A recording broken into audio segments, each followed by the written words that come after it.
Cregan Stark, known as the Wolf of the North, and later in his life, the Old Man of the North. He was the Lord of Winterfell and the head of House Stark during the reigns of Kings Viserys I, Aegon II, Aegon III, and Daeron I Targaryen.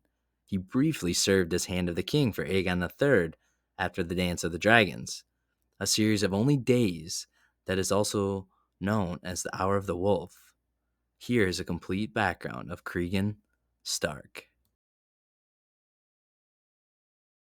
Cregan was born in 108 AC as the eldest son of Rickon Stark and Lady Gillian Glover. He had a younger brother who died in 119 AC, and according to the testimony of Mushroom, he had a half-sister who was a bastard named Sarah Snow. When Lord Rickon passed away in 121 AC, he was succeeded by the 13-year-old Cregan. Rickon's brother Brennard Stark ruled the North as regent during Cregan's minority. Brennard was slow to relinquish power when Cregan turned 16 and came of age in 124 AC. However, and relations were very tense between the uncle and the nephew. 2 years later, Cregan took up rule of the North by having Bernard and his 3 sons imprisoned. The young lord then married Lady Ara Nori, a friend from his childhood, but she died 2 years later in 128 AC while giving birth to a son. Cregan named his infant heir Rickon after his father. During the Dance of the Dragons, for over a century after the Targaryen conquest, House Stark remained largely disinterested in royal politics and far away from affairs at court. Upon the death of King Viserys I in 129 AC, Queen Rhaenyra opposed the Greens and King Aegon II during the Dance of the Dragons.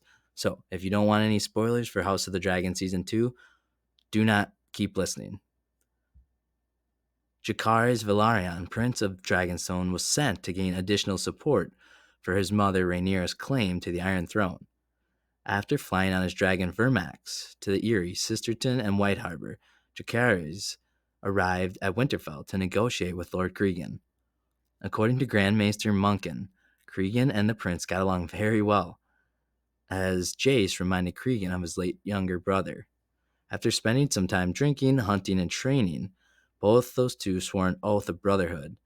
In contrast to Munkin's writing, Septon Eustace claimed that Jace spent his time trying to convert Cregan from the old gods to the faith of the Seven. Mushroom, however, claimed that Cregan had a half-sister, Sarah Snow, who slept with Jace, and that an angry Cregan only relented after being told that Jacaerys and Sarah had secretly wed in the Godswood.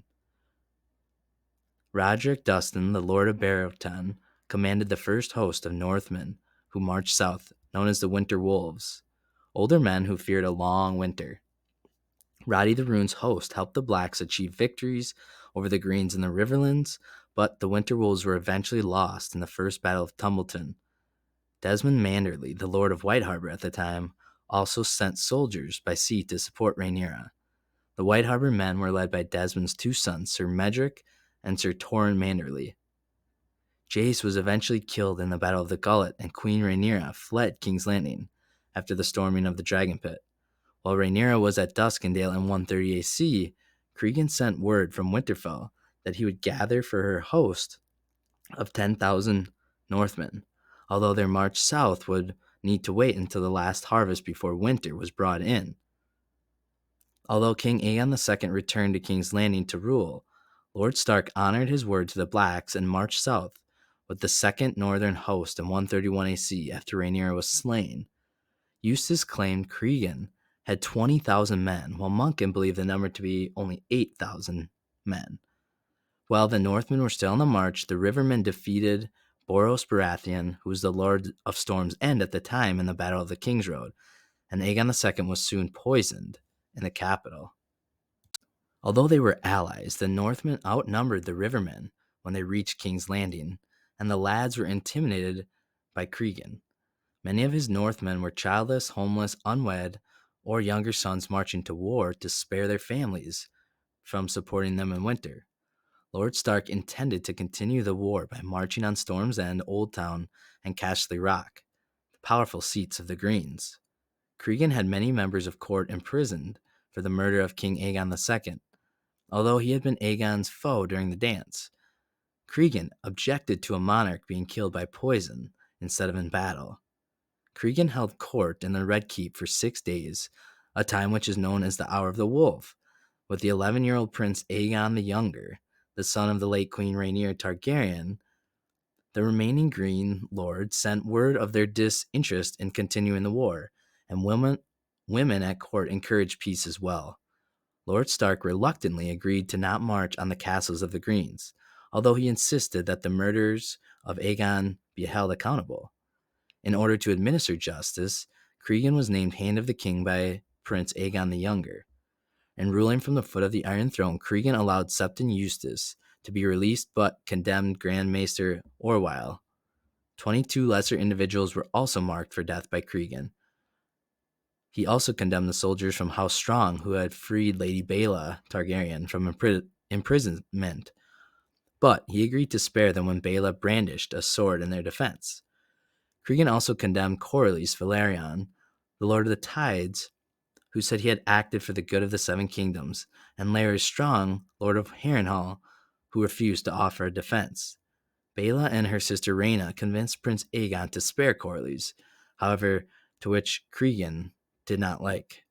According to Mushroom, Cregan agreed to the sparing of the sea snake through the actions of Alysanne Blackwood, whom Cregan had become impressed with during their time at the Red Keep.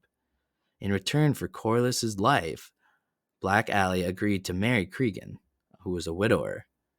Cregan decided to personally behead the condemned with ice, the ancestral Valyrian steel sword of House Stark. When Lord Stark allowed Sir Perkin the Fleet to join the Night's Watch, most of the other condemned had their lives spared by asking to take the black as well. Within a fortnight of Aegon the Younger's coronation as King Aegon III, Cregan began his journey back to the north, having declined an offer to serve in the court of Aegon III.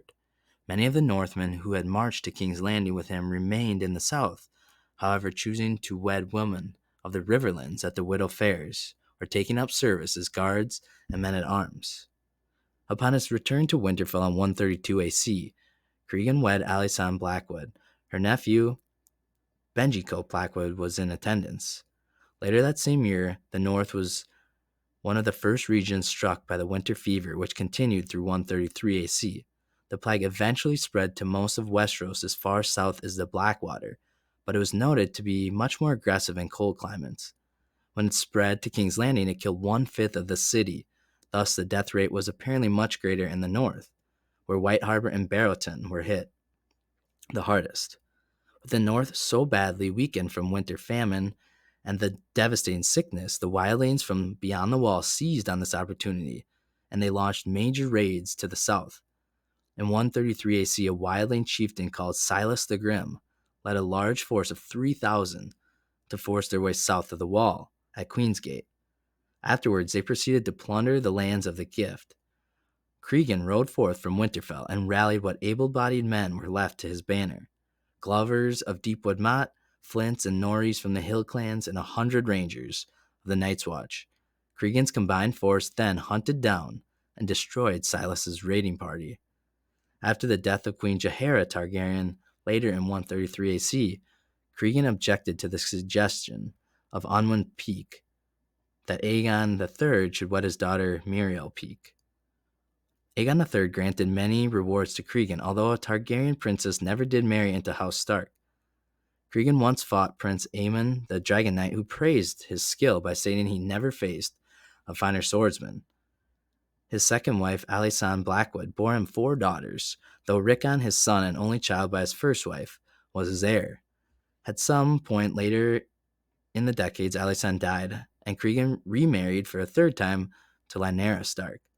Lyanna was a distant cousin of Cregan, descending from a younger son of Lord Brandon Stark. Lyanna went on to bear Cregan 4 more sons and 1 daughter. Cregan had a long life, which earned him the nickname of the Old Man in the North. The exact date of his death is unclear because he came to rule young and lived to be quite old. He ruled over the North for a considerable span of decades. Cregan was still alive in 157 AC, and thus he ruled the North for at least 30 years. He would have been 49 years of age not yet a very old man. It is possible, though, that he may have lived until the time of the first Blackfire Rebellion in 196 AC, as this would have made Cregan 88 years old that year. Cregan is entombed in the crypt of Winterfell. He ended up outliving his eldest son, Rickon, who died at Sunspear during the conquest of Dorne, and Rickon was survived by his two daughters, Sansa and Serena. The grandson of Cregan was mortally wounded fighting off an incursion by Dagon Greyjoy's Ironborn as he lay dying in Winterfell. Multiple Stark widows pushed their children's rival succession claims against the others, only for the unlikely traveling duo Dunk and Egg to become embroiled in the ensuing events. So there you have it, the history of Cregan Stark, who we will see a good amount in House of the Dragon Season 2.